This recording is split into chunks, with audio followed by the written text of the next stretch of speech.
Hey there, my name is Lena. My husband Tim and I own this heavy equipment company in Northern Ontario, Canada. This is a follow-up video. I posted the first part of it earlier where I was explaining that it's early spring in Northern Ontario, the ground is still frozen, and we had a freak rainstorm that washed out many roads. We were actually at this location yesterday and we prepped for the installation of these new culverts. So you can see the black one there we pulled out yesterday. It was frozen in the ground. That was quite fun. We have our cousin Mike Swanson in the loader there. He agreed to come give us a hand today.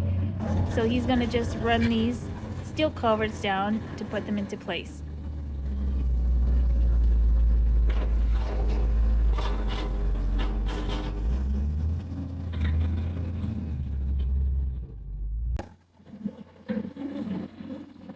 I'm not sure if you could tell from this video, but it's actually a pretty steep incline here. What we're going to do is put in the new steel culverts, and then we're going to build the road up at least 2 feet to hopefully prevent another washout.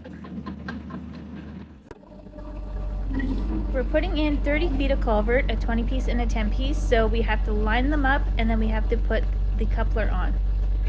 And that's not going to be fun or easy because there isn't a level piece of ground here. As you can see, the loader's kind of tipped over, trying to pick up the small piece so that they line up.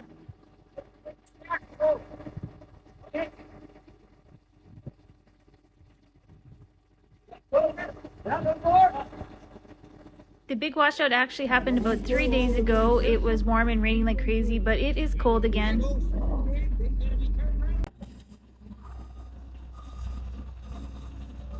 So there's actually a really big washout on another connecting road. So if anybody wants to get from one side of the road to the other, it is probably a good 20-kilometer drive all the way around. So there's one crew on this side and one crew on the other side.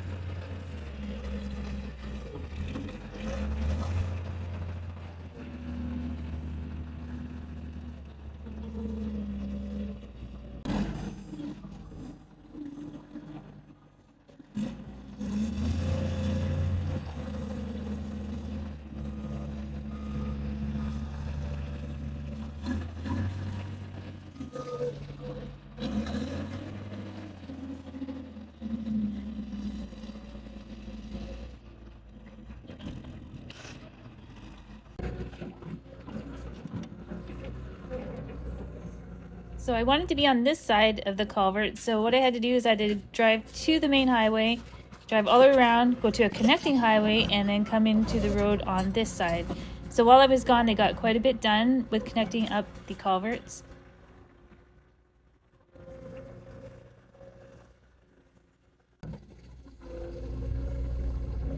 It looks like the first one's already in the water, and now they are connecting the second piece.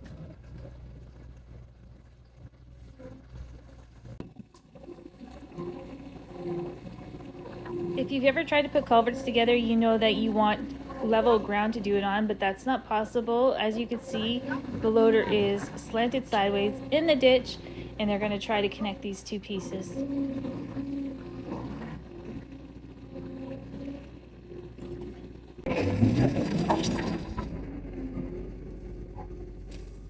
I wish I could get a closer shot for you. It's actually quite a distance. This is actually a creek. I don't know if it actually has a name, but it is a lot of water. It runs pretty quickly, and then we have a beaver dam on the outflow side that the owner of that property won't allow us to break. So we keep having this problem year after year, but hopefully with these new culverts and with building up the road, we'll be all right.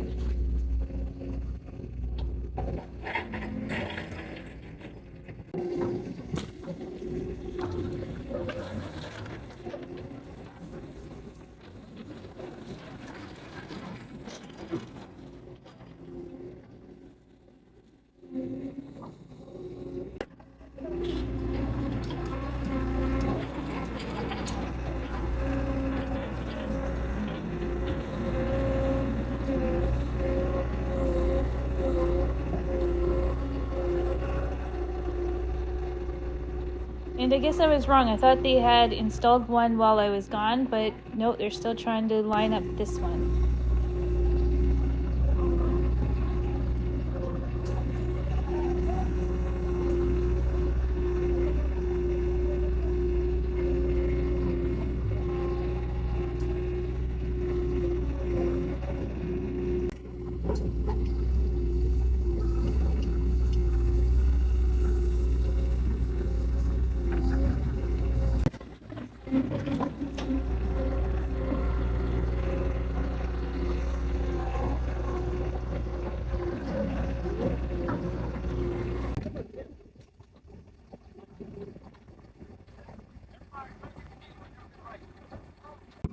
So while Tim jumps outside, I'll give you a quick look inside the excavator. This is a Caterpillar 314. It's new to us. We got it about 6 weeks ago and I like it. It's pretty sweet. We have that backup camera and a lot of features that our old one did not have.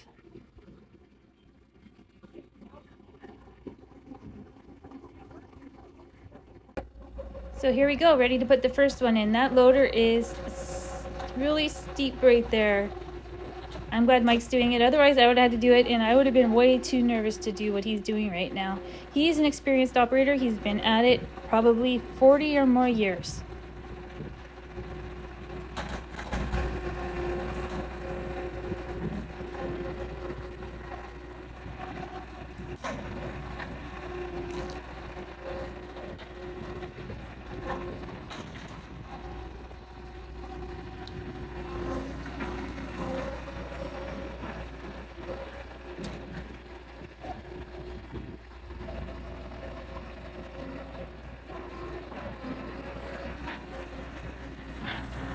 See, when the loader let go, it started to float away, so the excavator had to grab it and push it down, and then he will try to hold it down and put gravel on it so that it'll stay in place.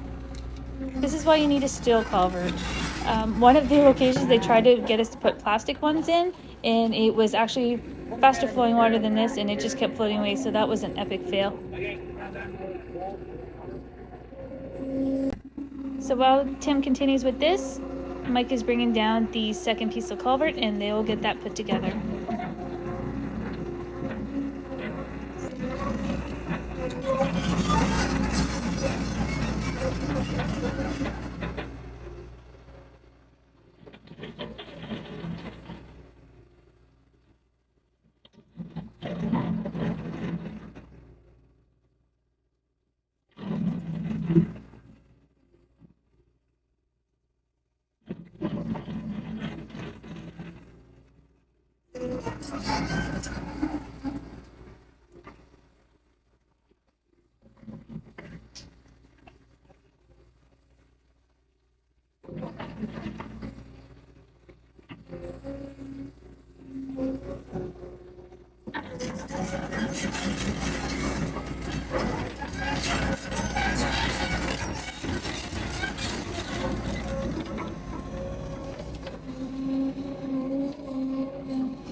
So now Mike is going to double as the packer operator. He will pack each lift as we go along. So I won't bore you with the rest of it. This process will continue on for probably another day or so. They're just going to keep widening it and lifting up the road, and then they'll add 4-inch rock on the sides for rock protection. and then voila, done. But for now we have flaggers and people can technically go through. We'll probably close it up for tonight and then finish off tomorrow, but at least people can go through it for now.